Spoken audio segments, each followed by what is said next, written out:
We're headed up Telegraph. Telegraph Avenue runs into Shattuck, which runs into the student union building. Andy? Is she here still? I seen this guy around, man. Him and this black guy. Black guy's about this tall, kind of chubby. Got big old earrings. Always wearing a black suit coat. This guy, I couldn't tell you if he was half Mexican, half Negro.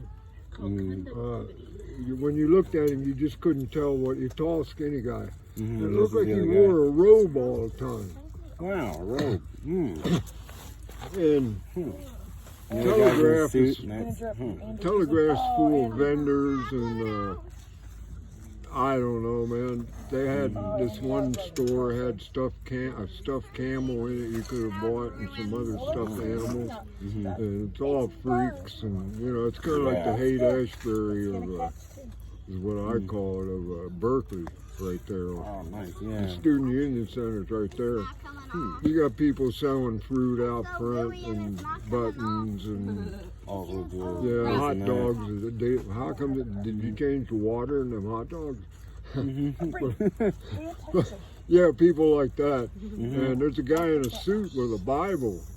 And there's these tall things, you know how it is going up the steps in a square. And then you go up and go into his doors to the Student Union building. Well, anyway, this guy's up there preaching. He's got the Bible open. There are people everywhere, vendors, and I didn't pay attention to it. Well, there's this guy playing this guitar underneath him. Oh, while he's preaching? Yeah, Gary says, you hear what the guy's playing on the guitar? I said, I ain't paying attention to any of these guys, man. He says, sympathy for the devil. That's awesome. And this guy's up there, Bible slamming. Trying to get that. Okay, listen to this.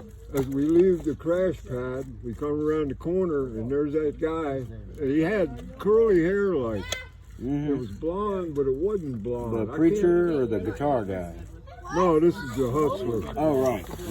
With the little black guy. The two and the guy in the road. So he stops me. Yeah, the sun's coming up. He's okay, Ken.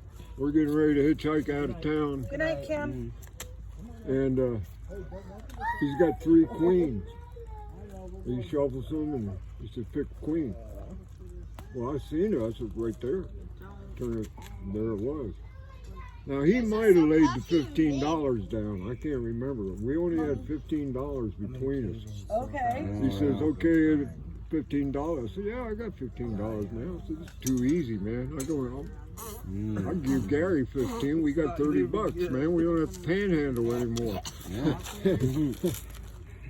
He shovels the card. That queen looked at me like you're looking at me right now. He made me look at that queen. It's right there, man. No way.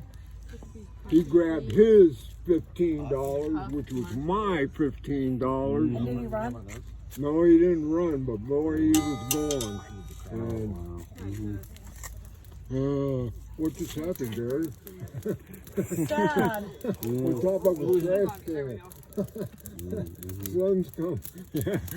I tell that story a lot, man. And Tom Snyder used to be on Late Show. I don't know if you remember Tom Snyder. And he had all these weird guests on. He's always smoking a cigarette, too. Okay. And he had the scalper on there.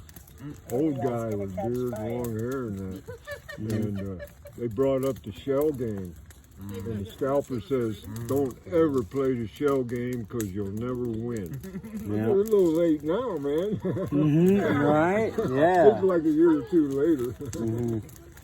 Man, if he'd seen that How many years did you panhandle? Next. And did you just say today we're going to go to this trying to city save for Malo. Literally just... No, I just... The things you do for love. Jerry Rubin was, he was one of the head people of the Yippies during the Democratic Convention in 1968. And they were causing riots and stuff at the Democratic Convention. I think the FBI infiltrated and caused some of that. And here later, reading between the lines on the radio, they kind of brought something up about the FBI infiltrating certain things. I said, Yeah, especially 60s. yeah, I said they were at the Democratic convention causing trouble, man. A lot of my, like, people my age are talking about how FBI, we all think they killed Martin Luther King, because they totally did. It's too suspicious. If you look at all of the papers and things, it's like a big kind of meme amongst young people, and just like, I don't know, to spread the information, but yeah, totally. CIA killed Martin Luther King. It's too suspicious. Look into it. But yeah, so definitely. And then, so they were looking into that at the Democratic convention. Well, Jerry Rubin wrote this book called Steal This Book. And the title was upside down. I almost stole that book. I mean, it's asking to be stolen. They had all kinds of stuff in there. How to panhandle, how to make furniture out of cardboard, and all kinds of, all kinds of underground stuff or whatever you want to call it. Yeah. And he says, when you panhandle, this is the only thing I remember out of that book.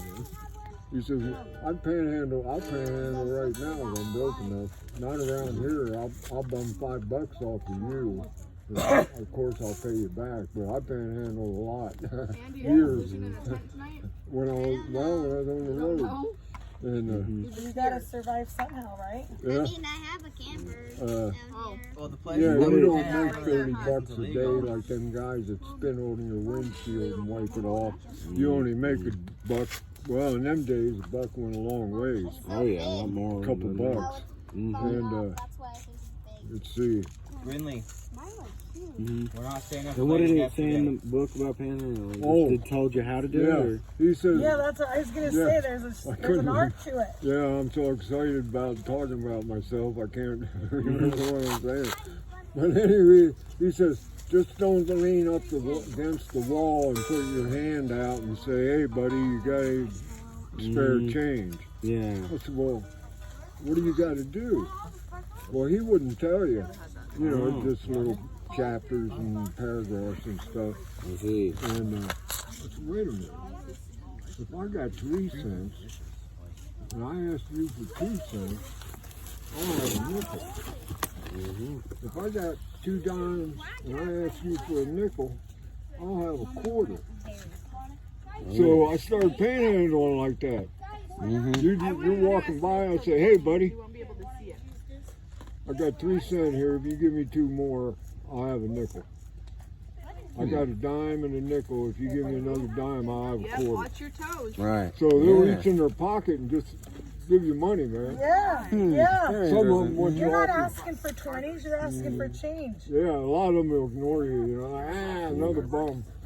Because I used to travel down the alleys and the bums are there and everything, you know, instead of the main street. Plus you're fitting a profile. Did you feel safe? What? Did you feel safe? Wonder if you could put a Yeah. Or was it scary? To make a decision. It made you nervous. He's a big man. Because I was 21 years old. And Oh, sorry, yeah, guys. and you got all these old timers and you hear the stories how they all, well, recently, they start off in the The Bryn. street people and stuff like that. Brindley. But yeah, it was a little shaky. I never talked to any of them guys. And, Okay, so you kind of knew who your people were. yeah, I just passed through If them. they're there, it's probably not, you know, it's not where you want to be, so. Yeah, they don't hassle you. You don't hassle them. Exactly. Plus, do you need 3 bums coming up beating on you? Yeah. Anyway, let's see. So Oh, how long did you stay with your friend then? so I'm panhandling. Yeah, get this.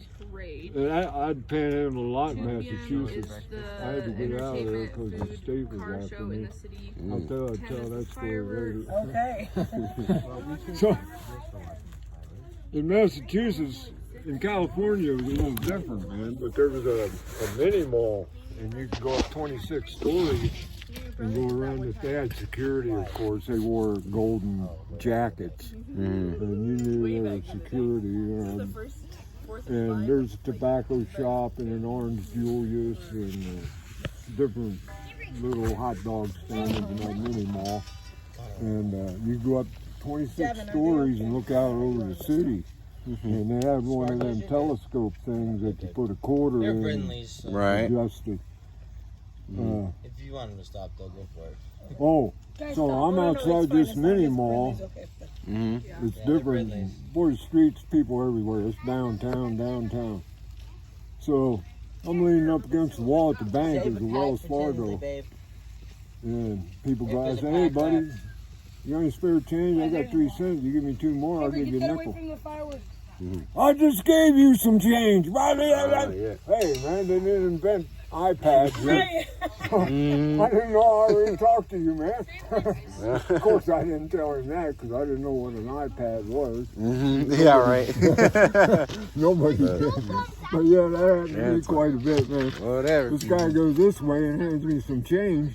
He's coming back this way, I guess. Hey, buddy, Be you able to got, do some too. I just gave you that. Wow. All Wait a right, I minute, guess man. then- What's your name again? No would work. He's like, well, it's all right. Let me get to know you then, so I don't have to ask you. You put a little sticker on them. Mm-hmm. Yeah, there you go. That way you know which one's him. Mark him on the shoulders. There we go. Oh, Oh, that's funny. we didn't pay rent for 6 months.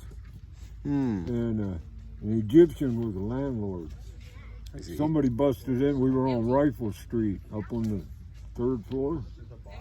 And it was militant times, like I tell It people. was what state was it? Yeah, it's just like you. If you don't fix this apartment, like you said, we ain't paying rent. Oh yeah, so it was a. So it they was had broken a there. meeting. It's black people and white people and families, you know. And they'd have a meeting every week, and we'd go to this one lady's apartment and hash over the landlord ain't doing anything, you know, we're going to do. Well, see, I hear this all through them years, but nobody said once the thing is settled and the landlord, you owe him that money. I didn't know that. I thought once he What? fixed the apartment, man. Then you start paying. Yeah, because No, it didn't work that way. Wood on the fire? I'm almost done. More wood? I think I'll be good. Jim, you want more wood on there? No. Yeah, I think I'll let it burn out and push it around before I go out. Oh, can I get a marshmallow? So If they're still out? Gary I gotta- split for California. Just one, and I don't want And, anything else with it. I go to the mailbox. Yeah, I just and like the there's summons marshmallows. in there. I- Summons. No. State of Massachusetts, typical summons, man, Just one or from two? the court. Get away from the fireworks. Please. Grab the lantern, Brayden. Just grab the lantern. What happened? Oh, it's all right. It's okay. What That was it? good. I didn't even think that would work. I didn't just think told that this would story to Right? somebody today. Yeah, I So didn't think it would go out so easy. State of Massachusetts versus Jim Cole. Because my name's on everything. They're like, oh, great, man. Oh, I no. grabbed all the street signs, because I was collecting street signs, and took them to the park. They had a zoo there, a big old pond with carpet and that, and I dropped off the street signs. Hung around the park, and that's when I went to that intersection. It was called Bear Lane or something, and Bear something going this way. That's all it is, yeah. And I'm sleeping there for 2-3 nights. And somebody taps on the window that one morning, and there's this redneck standing there, just like on TV when them rednecks burned that one guy's car because he's on their private property. I don't know if you've seen that one. I don't know. I don't think so. That was only but on a dang. short time. Mhm. And I got a stick right here. he had another guy with him. He wanted to know what I said, I'm sleeping here, man. He said, no, man, you can't sleep here. I said, I've been here for a couple nights, man. He said, no, man, you don't sleep here, you don't come back. Something like that. Sure, man. I'm waiting on an emergency. It was easy getting welfare checks in them days. You just go in and please. It might take a day or two to get them. But And then how would you get them? You go pick them up? yeah, go to the welfare office and Even if you're running from the state, they didn't have to go through something. You were still able to get there. I applied for the emergency check before I got the summons. It was probably already in There process. you go. Okay. So I split for Connecticut. I knew these guys in Connecticut. From California? No, from Massachusetts. No, we're almost done. Oh, this is Massachusetts. Springfield, Massachusetts. And That was the coldest shower. I still think about that shower. That was the coldest. Oh, thank you. Oh, that's his. That was the coldest shower I ever took, man. Dang, yeah. They said Messed they ain't got with- no hot water. So I spent a few days over there.